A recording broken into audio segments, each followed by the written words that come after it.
Hey everyone, welcome back to Satanix Reviews. For this Halloween, we're going to discuss a movie that I feel is worth talking about, The Shining. I've never seen a movie like this, and I doubt I ever will, but that's what makes it so one of a kind.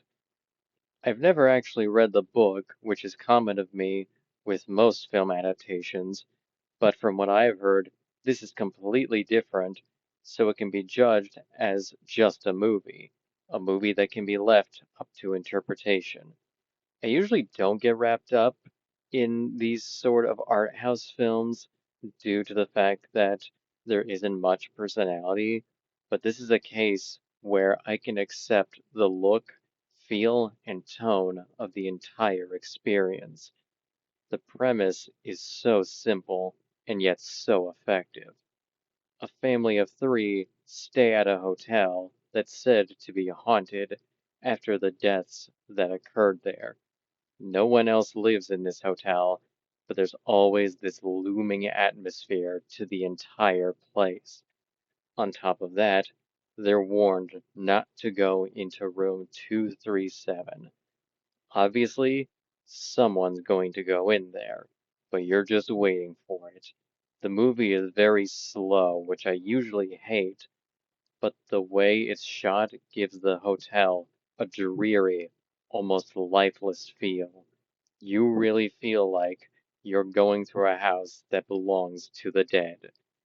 I can only assume this movie takes inspiration from the Amityville Horror, which was also about a family staying at a haunted place that caused many deaths in the past. Unlike that movie, however, the scares are slow and unsettling. The movie does speed up a bit during the last 30 minutes, but it's earned because the build-up is amazing. The main reason to watch this movie, aside from the look, is Jack Torrance, who's played by Jack Nicholson in yet another chilling performance.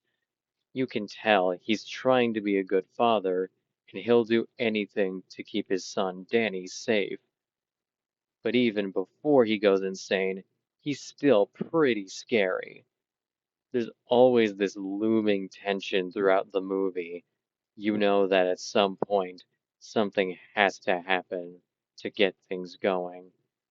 It's left up to the viewer to interpret what happens in this movie. One could see this movie as another haunted house movie, while another could see it as a psychological thriller about a family slowly going insane.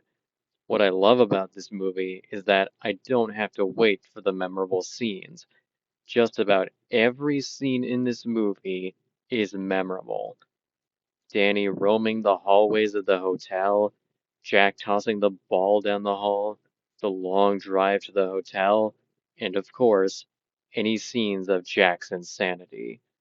Everyone knows about the all work and no play scene, and the here's Johnny line, which honestly is funny to me knowing that Nicholson just improvised a Johnny Carson reference. In fact, my favorite parody of this is when Homer Simpson tried to find some sort of late night show reference for every door that he'd break. Either way, it's still a funny detail in this movie, and it gives the character some personality.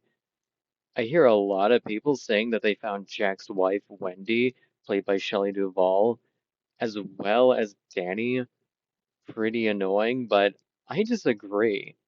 I feel like Duvall's performance was very memorable.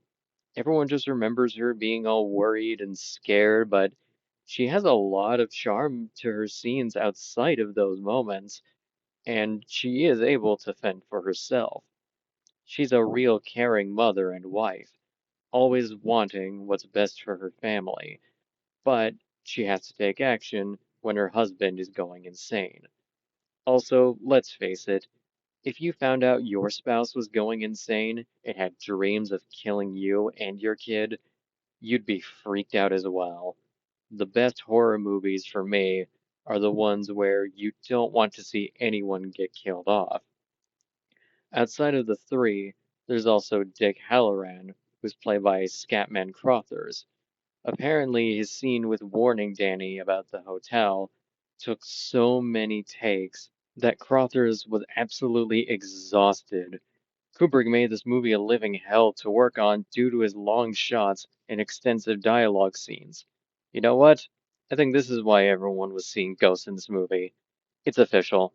It's not just a cabin fever movie. It's a cabin fever movie with difficult conditions until perfection is made.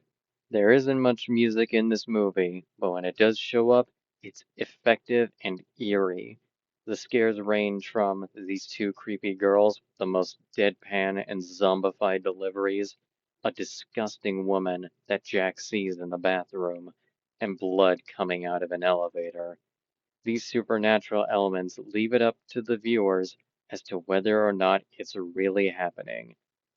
It's made clear from the beginning that the place is haunted, but the tone and atmosphere make it so that any answer is possible. Kubrick apparently took inspiration from David Lynch, and while I wouldn't say this movie looks as surreal as something like Eraserhead, I can see how it's inspired by that.